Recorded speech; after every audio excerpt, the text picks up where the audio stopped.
As was the case with the Eastern Conference Finals, I went from being not too interested in this series to actually really invested in it because though I didn't think Minnesota would be able to match the level of just competitiveness that the Nuggets got out of OKC, the more I looked into it, the more I think that they can actually, because Minnesota has the star talent, of course. Edwards is about as good as anybody in this league right now. And surprisingly enough, Julius Randle is on a complete tear this playoffs. He had a good regular season. I wouldn't say it was great, but towards the end of the season, he was showing improvement because he did start out a bit slow. And by, the end of round two, he's just been a dominant playoff performer, which is great because he's been labeled a bit of a choker.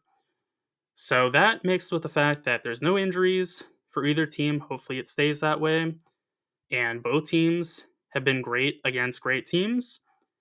It's going to be really interesting. As for the point differential, per 100 versus top 10 teams in point differential, OKC is second in the league behind Boston with a positive 7.6 point differential, so they've been crushing great teams. But Minnesota is right there, not as dominant, but they're about as good as any team is behind OKC, as they're fourth with a positive 2.4 point differential in those games. They have basically the same offensive firepower against good teams. OKC was third, Minnesota was fourth. Of course, the big difference is even though Minnesota has a great defense, no doubt about it, OKC has a historically great defense. OKC is first in defense, Minnesota's ninth. So there is a little bit of separation there, but with the playoffs being a bit of a different game, it's not as easy as saying, well, OKC's been better this season and they're just going to win. Denver showed that it's not quite that simple. One thing that Minnesota has going for their favor is they rely on the least amount of transition out of any team in the entire league, whereas OKC is 20th most. So they're actually pretty darn high. They aren't going to be as transition oriented against the Timberwolves because the Timberwolves are going to give them problems on the offensive glass. And in addition to that, the defense is just going to get back as well when they're not crashing. So there's not going to be as many easy points to go around. It will be interesting to see. The Timberwolves have struggled with some turnovers, especially in key spots. Whereas, OKC, they thrive on that. So if they're able to force turnovers, that could get really messy for Minnesota. But it's not a guarantee that Minnesota is going to be as uncautious with the ball as they have been to this point, even with OKC having this dominant defense. The best thing about this series is, of course, the star talent. Shai Gilgeous-Alexander was the best player in the league this season, in my opinion, right there with Jokic at the very least for number two. Anthony Edwards is, I think, the second best player remaining in the playoffs, so it's about as good as you're going to see. Edwards is liable to keep up with SGA. Alexander definitely had the better numbers this year, but Edwards can keep up, no doubt.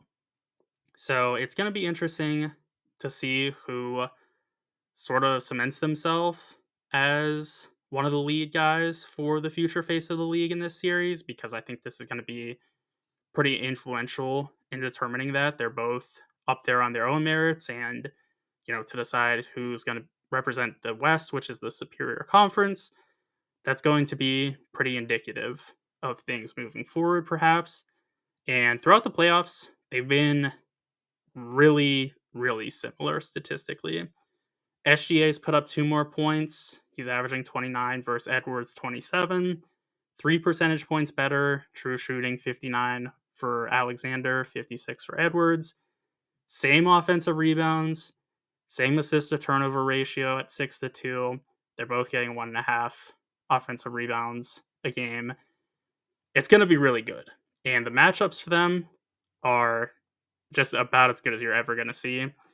Jaden McDaniels will be the primary defender for SGA, I imagine. There's, of course, going to be times where it'll be even Edwards on SGA or SGA on Edwards as well. But for the most part, I think it's going to be McDaniels on SGA. So you get a tier 1 defender on a tier 1 offensive player. And the same for with Edwards. Lou Dort, I think, is going to be primarily on Edwards. And that's just going to be a super, super physical matchup that is going to be great to see, especially when the refs allow a little bit more in the playoffs. It's just going to be so super physical. So that'll be great to see. And really, there's not too much to attack for mismatches. The closest thing for either side is going to be Mike Conley when he gets out there, but he's not even really going to be starting. So that's not too much of a target. And Conley's still a solid defender. He's just a bit undersized. So SGA will be able to attack that a little bit, be able to shoot over him, maybe get him in the lane a bit more than he will with some other physical defenders for the Timberwolves. But again, it's going to be McDaniels and Dort primarily defending, so they're not going to get pushed around at all. As for the mismatch that Edwards will hunt, there's basically nothing there either. It's going to be tier 1 SGA or tier 1 Chet Holmgren that he's going to look to get some reprieve. But I do think they're both tier 1 defenders. You could argue maybe Chet, or SGA rather, is not tier 1, but Chet I think is pretty solidified. The only difference that is problematic is with Edwards being a bit more physical than Chet is. So despite Holmgren being the 7-footer, he can get pushed around a bit by Edwards. But even still, I don't hate that matchup for OKC's defense. And SGA, he's about as good as you're going to see for a superstar defender. So him on Edwards is not going to be a problem either. The real thing that's going to move this series is the number 2s, as Jalen Williams, I think, had a far better regular season. I had him as about an All-NBA 3 type of player, right around 15, so just sneaking in. But Randall wasn't really in the conversation based on his regular season. It's just flip-flopped, though, entirely for the playoffs because Williams still putting up 20 points, so that's not really an issue, but 5 percentage points worse in the playoffs for true shooting than in the regular season, just making 52% true shooting, whereas Randall is at 62%, so 10 percentage points better, 4 more points as well, an extra half a rebound, about the same assist to turnover ratio, and Randall, definitely not the same caliber of defender as Williams, but Randall's been good defensively as well. So going into the series, I feel a lot better about Randall, which is insane because Randall really does have a bad playoff reputation. But I feel a lot better about him based on what I've seen in this playoffs than what Williams has shown. So that's actually a pretty hefty edge for the Timberwolves because you can very easily see a world where Ant and SGA sort of cancel out because at this point they basically have both been really good. Not at their absolute best, but really good nonetheless. And defenses are still going to be just very stifling on them. So I think they could cancel out, and the difference could be very easily Randall outperforming Williams. As is the case with basically any offensive player in a series like this, there's not really too much to give an advantage for them because Williams is going to be defended by DiVincenzo, who's a solid defender. He's also going to be defended by Nickeil Alexander-Walker, who's good. And Anthony Edwards, when he's invested, is great. I think he's going to be on Williams some as well. So there's not really, too much there. Again, Mike Conley's going to be looked to be attacked in his minutes, but it's not the worst when Conley is your guy that's being hunted. As for Randall, it's really going to be a lot of different things, I think. I think it's going to be a mixture of Hartenstein and Holmgren on him.